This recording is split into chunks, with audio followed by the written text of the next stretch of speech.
Yeah, very warm welcome. It's Andy's 5-minute rant. Right, the rant this time. We're talking about the Home Secretary now, urged to get involved in this. Egyptian dissident cipher tweets. Yes, on Twitter, on X, as Tories push for deportation of this person. Egyptian democracy activist Alaa Abdel Fattah has apologized for several of his old tweets that have resurfaced as calls grow for him to be deported from the UK. This is on the 29th of December today, 2025, after he arrived following his release from an Egyptian jail. The Conservative and Reform UK leaders say the Home Secretary should consider whether Fatia, a dual national, can be removed from the UK after social media messages emerged of him calling for Zionists and police to be killed. He also talked about white British people to be killed, or all white people, amongst other things. After reviewing the historic tweets, Fattah said in a statement, "I do understand how shocking and hurtful they are, and for that I unequivocally apologise." But is that enough? Can you say these naughty things? He added, "I'm shaken that just as I am being reunited with my family for the first time in 12 years, several tweets have been republished and used to question and attack my integrity and values, escalating to calls for the revoking of his citizenship." He also said that he took allegations of anti-Semitism very seriously while arguing some of the posts have been completely twisted out of their meaning.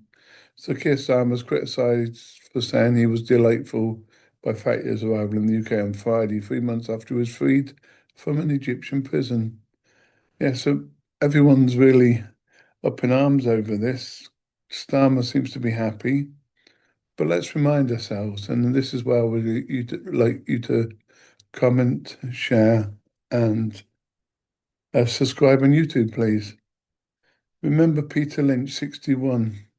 He's been convicted of rioting in Rotherham, remember, last year? So he stood at a hotel holding a banner. That was him rioting. He got jailed. I'll read the story a little bit. A 61-year-old man was found dead in prison. He is believed to have killed himself, an inquest heard. Peter Lynch was jailed for being convicted of rioting outside a hotel housing asylum seekers in Rotherham. Lynch died at HMP Moorland in South Yorkshire on 19th of October last year. He was jailed for 2 years and 8 months for holding his banner outside, I think it was Holiday Inn Express. Yeah, and don't forget how one woman's racist tweet, yes, it's the same as Fatia's, how one woman's racist tweet sparked a free speech row. Lucy Connoly, 51, her online post in the wake of the Southport killings led her to jail and into the centre of a row over free speech. She got 31 months in jail. Lucy Connoly, remember that name? Yeah, so why should this guy get away with what he's doing? There's always two sides to a story, we know that.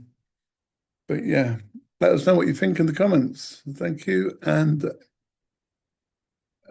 goodbye. Yeah, goodbye for now. KIER Starmer's political prisoner, poster girl for two-tier justice, 31 months in jail. Really? Trying to putting people in prison for something they said? Yeah.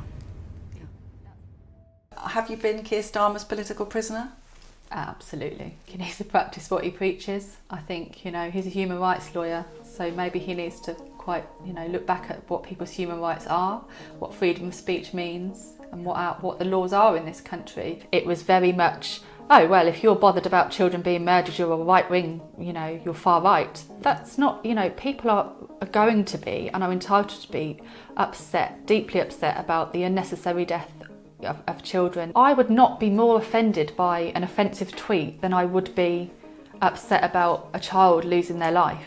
You can be upset about what I wrote, but I don't understand that you would be more upset about that than the death of the of children, and that seemed to be the case. They seemed to be more bothered what I'd said than why I'd said it. Would you now like to get involved in the fight for free speech? Oh, absolutely. Free speech is exceedingly important in the UK, and it is something that seemingly is diminishing. I appreciate that you can't just go around saying exactly what you want when you want, but really trying to putting people in prison for something they said. Yeah.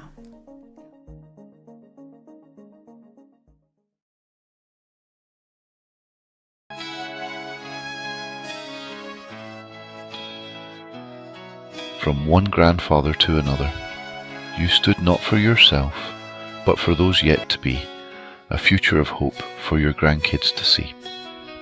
Your voice rang out where others stayed still. You fought for their freedom, their dreams to fulfill. A grandfather's love in the face of despair, a sacrifice made so they'd breathe freer air. Though they took you too soon, your fight carries on. In the lives of your children, your spirit's not gone. Rest in peace, Peter. The man stood with a sign in his hand, so they branded him a danger to this land. A victim of lawfare, a man they framed for speaking his truth. He was shackled and shamed. Not a criminal, but they locked him away. A political prisoner whose life they betrayed. Where's the outrage? Where's the call? A father's life lost, and we do nothing at all. Hang your heads in shame, 'cause we all share the blame for the courts and politicians that act in our name. The innocent suffer while the guilty walk free, and this is the world we pretend not to see. A grandfather yelled and they locked him away, but a pedophile walks free every other day. Salisbury Edwards, who preyed on the young, walk out of court while justice holds its tongue. They let monsters go, but they caged a good man, all for daring to stand with a sign in his hand. Where's the outrage? Where's the call? A father's life lost, and we do nothing at all. Hang your heads in shame, 'cause we all share the blame for the courts and politicians that act in our name. The innocent suffer while the guilty walk free,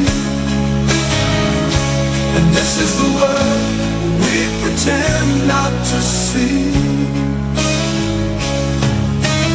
Peter, death should never be swept away. We owe him more than the silence we hear today. A granddad gone, but his fight will live on. His memory's the light in a world gone wrong. Let his name be a call, let his life be a spark, so no more good men are left to die in the dark. They gave Salisbury a pass for grooming a child. Edwards, with his images, just shrugged and smiled. McPherson and Pinchers, their crimes so obscene, but the judges show mercy, they leave the scene.